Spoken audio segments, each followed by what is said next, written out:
Welcome to This Week in East Brunswick. This week, East Brunswick celebrated Make a Difference Day on Saturday with the New Jersey Water Watch cleanup at Julius Shepherd Pond on Harts Lane.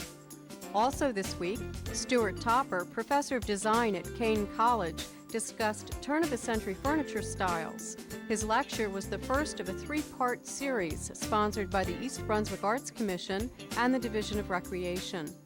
Jill Richards talks with Mary Lynn Dobson, playwright and director of Two on the Aisle, Three in a Van, to open this weekend at Playhouse 22. And Jillian Angeline gets into the trick-or-treat spirit with a very scary trip to the Forage haunted house at the county fairgrounds. Stay with us.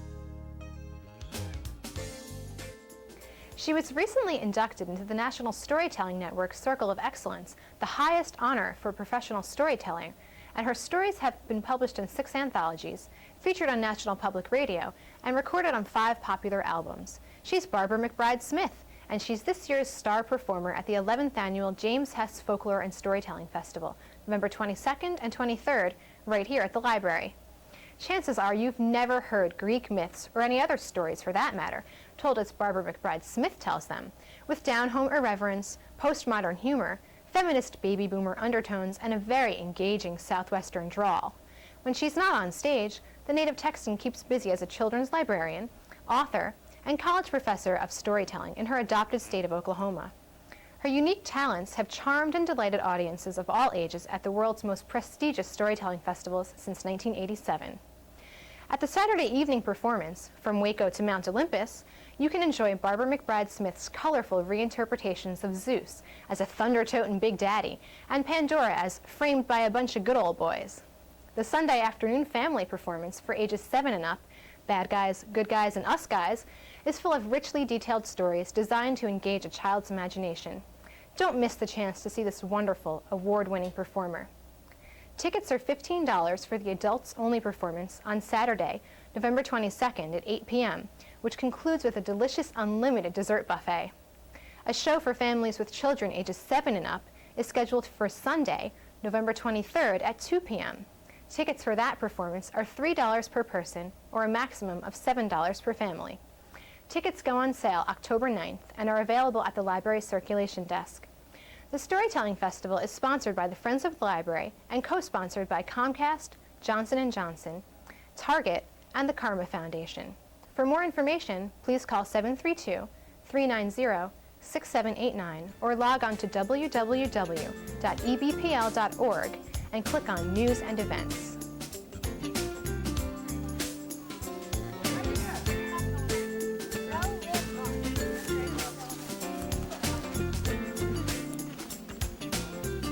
Hello, I'm Bill Neary, Mayor of the Township of East Brunswick. I'm standing in the parking lot at our Public Works garage over on Harts Lane on a Saturday morning.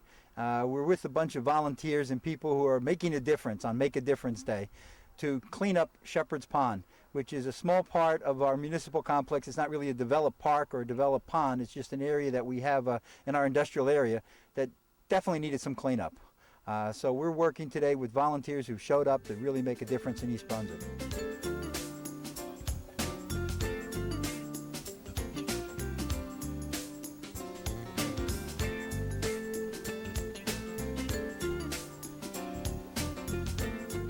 With Becky Rotelli from Cook College and from AmeriCorps Volunteers, who's going to explain some of the ways she got this thing organized and got it done. Becky, I'm trying to go back to my college days, and I didn't even know there was a Saturday morning, but somehow you managed to find the volunteers who were happy to show up here to do some work for the town. Can you tell us about what you're doing and how you're doing it? Well, I work to motivate college students on the Cook and Douglas campus to come out and help make a difference for Make a Difference Day. Cook is an environmental science school, so a lot of people concerned with the environment there. Just really show them that they can make a difference, and if they get up at 10:30 one Saturday morning, it'll be okay. Come out, help clean up the water. It's a serious, issue that needs to be taken care of, and it's a good way to build awareness and get people involved. Becky, how many volunteers do you think are here today? 35 to 40 college students will probably come out, and then community members also. So. Well, the community members, we're lucky to have also the Boy Scouts, Cub Scouts, and Girl Scouts who have been here. Yep. So I think we're all working to make a difference. Definitely. Thank you very much on behalf of the residents of East Brunswick. You're welcome. Thank you. Appreciate it.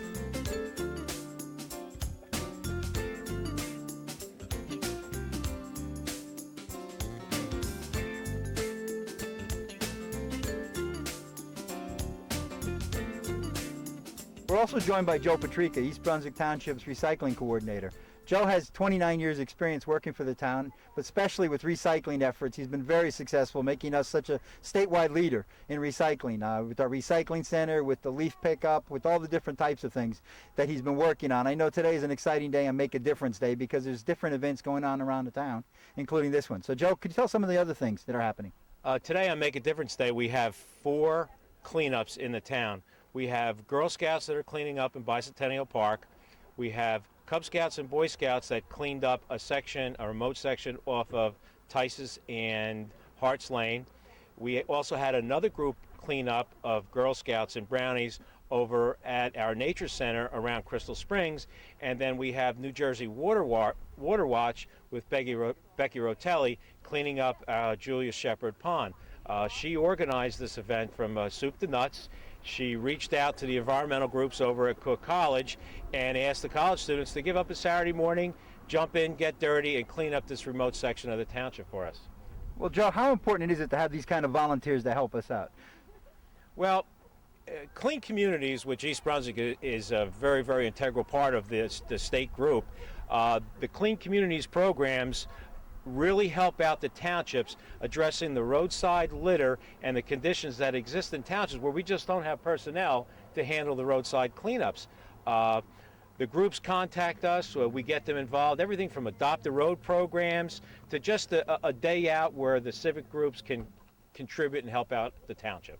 So beyond just the environmental part, which is always so very, very important, we're also saving some tax dollars in the process, and we're also doing a civic type projects where so many people in town get to really contribute to their own community. I thank you for coming. Continue success in all the efforts you're working on. Make a Difference Day. We can extend every year. We're happy to have it because so many people do work so hard to make a difference. Thank you.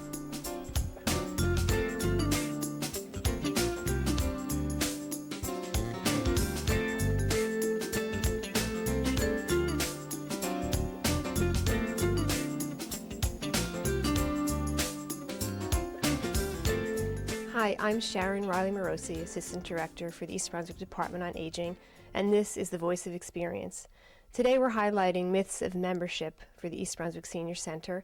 I'd like to introduce Carol Belisano. Carol is Senior Clerk here in the Department on Aging and the person most likely to meet and greet a new member. Carol, how does someone become a member of the Senior Center? It's simple. You must be at least 60 years of age or older and a resident of East Brunswick. And when can someone register?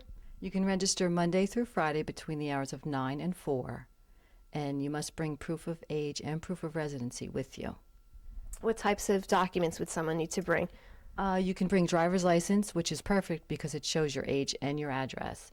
If you don't have a driver's license, you can bring either passport, birth certificate, doctor's bill, utility bill. Both those items will show your age and your residency.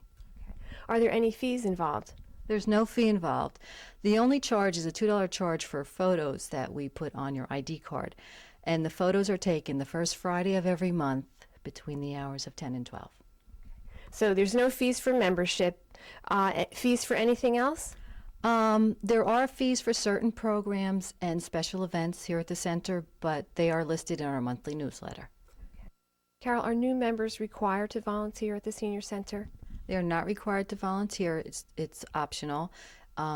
If they would like to volunteer, we're more than happy to have them. We always have volunteer opportunities here, but it's not mandatory. Thank you.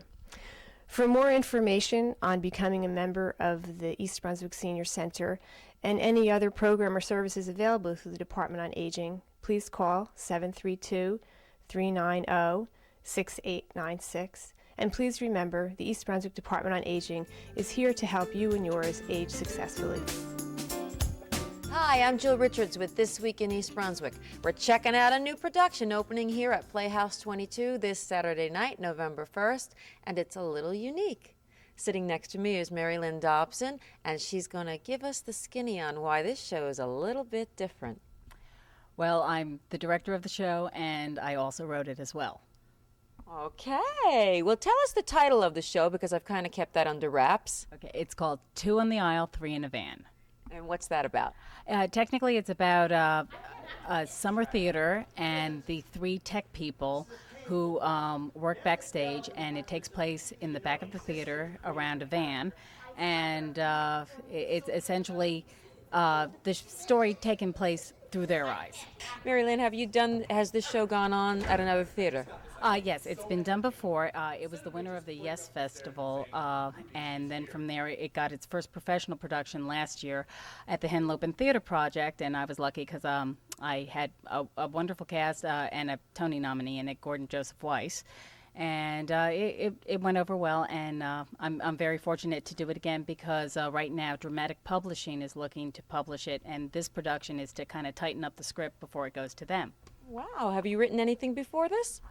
Yeah, I've written 2 other plays. One is called The Somewhat True Tale of Robin Hood, and that's published by Dramatic, and that's being done all over the place right now. As a matter of fact, it's getting its first production in Alaska next month. And I also wrote a play called Dracula, the Untold Story, and that got its first professional production this past summer down at the University of Northern Kentucky, where I won the Yes Festival. Do you have a favorite scene or scenes or characters or costumes or anything in this show? Well, yeah, I generally like the play as a whole, but I think I like the opening scene because I tried to make sure that the audience got to know the characters right away.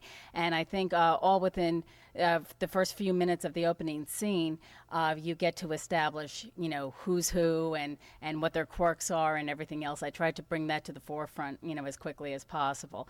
And so you start off with the 3 tech people. It's not about the gloves. She's just pissed because Robin's stealing the show. I don't know about her. Blindfold? Who bought this? I did. I bought it for you. I thought you might like it. It's from, like your era. So is polio, dear. The artistic director comes in. Hey, did I tell you what he said to me today? He told me that I'm intellectually inferior to him. I have my master's in literature. He's the manager of Dairy Queen. You people are all fools. I have such insight into the world, even I feel my own law. I am astute. I am superior. I am intellectually above you all. Hey, you want sprinkles with that?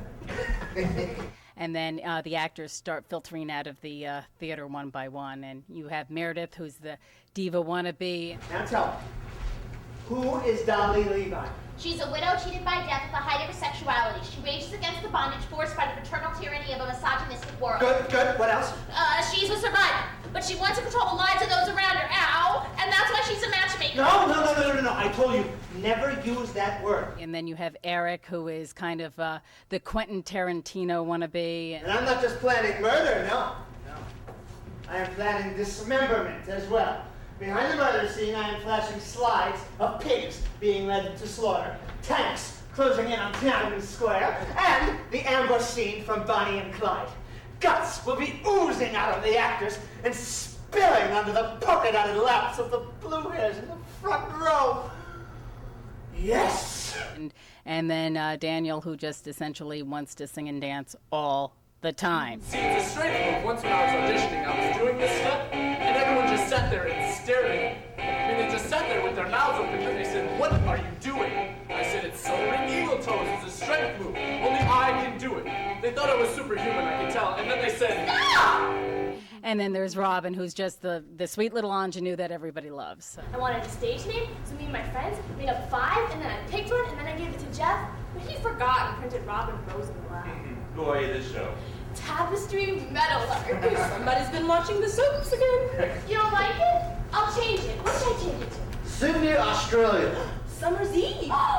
Summer's Eve? I like that! Where did you get the idea for this show? Well, actually, a friend of mine gave me the idea. He worked at a theater where somebody had a van and hung out by the parking lot. He said, that would make a good premise for a play. And I said, yeah, okay. But then I had to sit down and write 70 pages about it. So it didn't come quite as easy as, he made it sound. But this is the end result. Okay, what's next on the agenda for you? A nap. Next, my Robin Hood will be going up at Brookdale College, and I'll be working as a playwright with the students there. And then after this, I direct My Fair Lady at the Villagers Theater in Somerset. Very good. Mary Lynn, I'm going to just cheat a little bit here. Let's read off some dates. We have performances November 1st through November 23rd. Friday and Saturdays at 8. Sundays are at 3 p.m. We have a special performance on Thursday, November 20th at 8 p.m. And you can give the box office a call at 732-254-3939. Thank you so much, Mary Lynn. Best of luck to you, and best of luck to the opening of Two on the Aisle, Three in a Van, opening up this Saturday night, November 1st, here at Playhouse 22. I'm Jill Richards with This Week in East Brunswick. See you at the theater.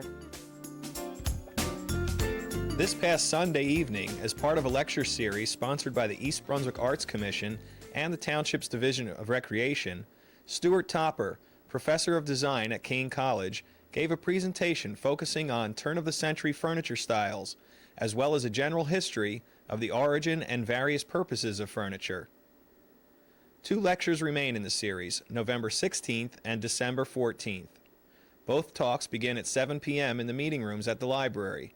For further information, call the Division of Recreation at 732-390-6797. Now here's Professor Topper.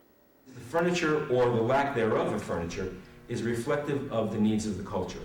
Now, I think what that means is that in some cultures, I was watching on the Discovery Channel, I think, the building of an igloo. And, there's no den chairs, there's no dining room furniture. There was a snow seat that was in the circumference of the igloo. And therefore, in terms of that culture, furniture really is not necessary. I was thinking to myself, when was it in time that caveman decided that sitting on the ground was enough already? And, he rolled a big stone or rolled a big log and said, it feels better not to bend down, but I'll sit on that. Furniture is a manufactured product whose end result is profit. Now, that's a hard thing to swallow sometimes, because we as designers think, wow, wouldn't it be great just to make this? Wouldn't it be great for people to have this? It takes about no less than 3 years for a product to come to market. And between that time, you have the industrial designer, you have the client, and sometimes most things never get to market. But then again, we do have things that come to market, and you will find them in the places. You'll find them on the internet, you'll find them on Route 18, you'll find them, and they'll be available to you. But in the end, they have to be purchased. If they're not purchased, they're off the market. Now, some things, if you go to Design Within Reach, for instance, you go to the internet, you can find classic furniture that is available, that was made, designed when the Bauhaus was in effect. And you can buy it. It's not cheap, but you can buy it. They are so-called classics. Are they wonderful? Not all of them. I had a discussion with my wife this afternoon about the fact that for many years we wanted to buy the Bauhaus Wassily chairs. We loved them. They were wonderful pieces of sculpture. They were god-awful terrible to sit in. And so it's not going to happen. At this point in my life, my back needs more comfort than a Wassily chair. But it's a known classic piece of furniture. But it must turn a profit.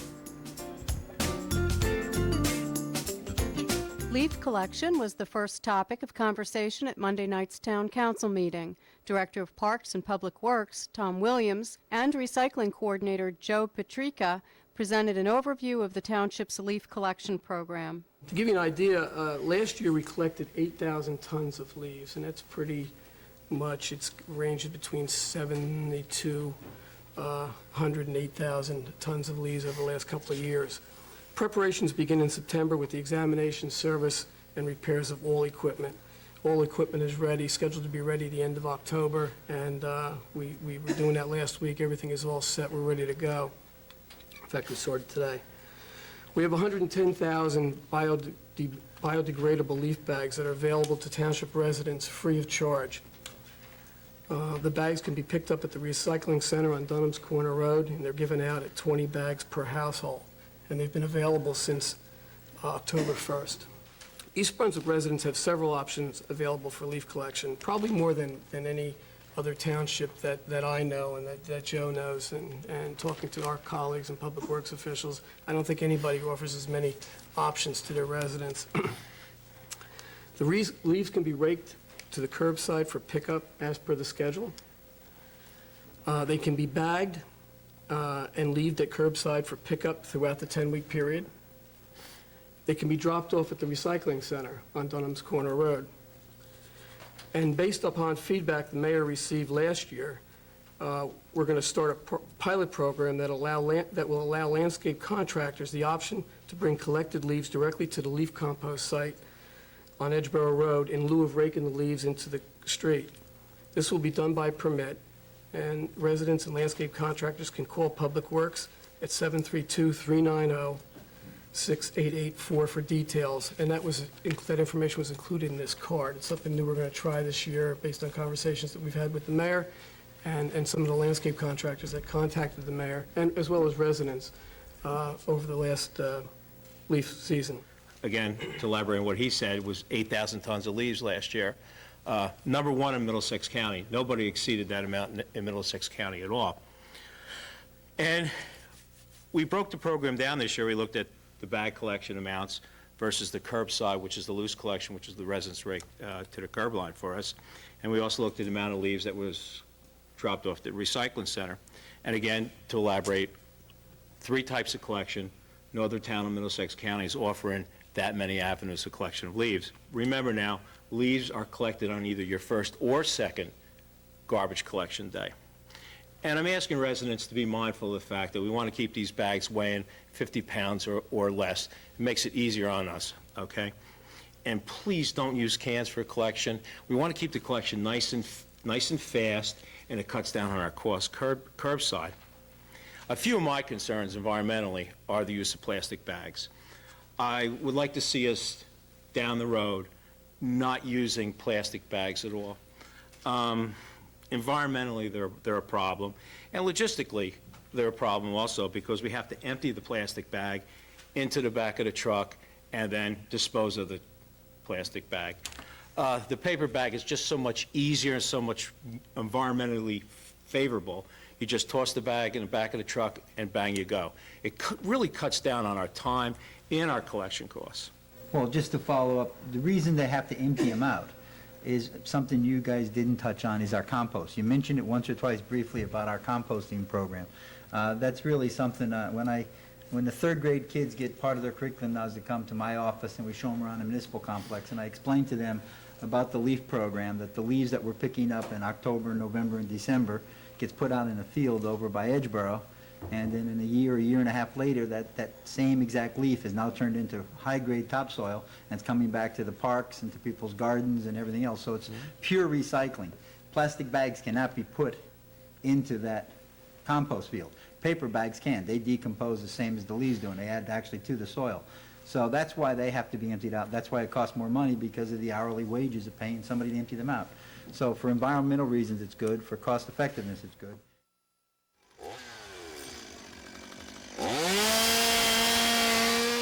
Hi, this is Jillian Angeline for EBTV Channel 3. I'm at the haunted house created by the 4-H Teen Council. Let's talk with a few of the leaders who designed this Halloween extravaganza.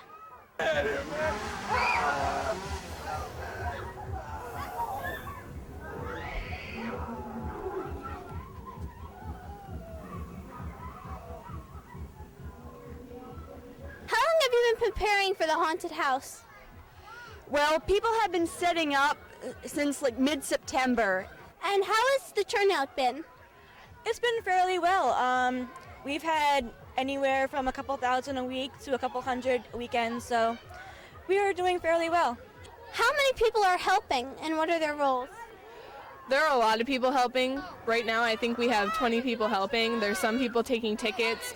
There's a lot of people inside working each room, scaring people. And we have people working our tiki hut where we're selling chips, soda, and all that kind of stuff. And we're also doing fundraising things over in the big tent. And can you describe each room in the haunted house? Well, the first room you walk into is a rules room where you sit down and listen to the rules of the haunted house. No pushing, shoving, staying together, etc. Then you walk into our living room scene. The kitchen scene is next with different little tables and stuff. Then the bedroom scene, we have a coffin room, a torture room, a mass hanging room. We have, I think there's 9 rooms in all, so it's quite big. What was the scariest part of the haunted house, do you think? That's hard to say, but probably if you ask the people coming out, probably the chainsaw.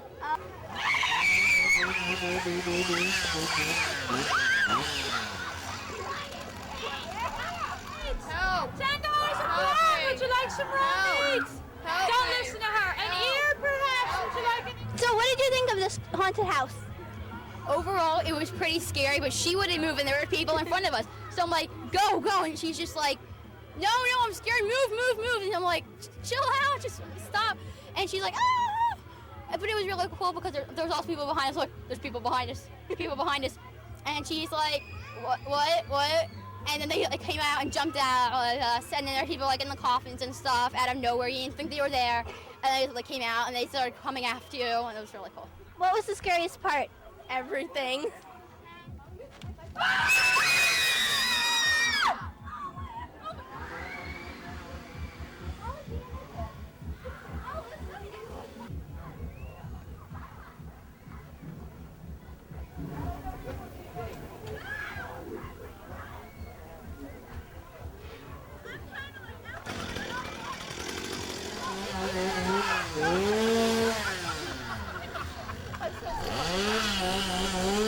The last day of the haunted house is Halloween night. The proceeds benefit Project Gift, which is a day of free shopping for the poor and needy families in Middlesex County.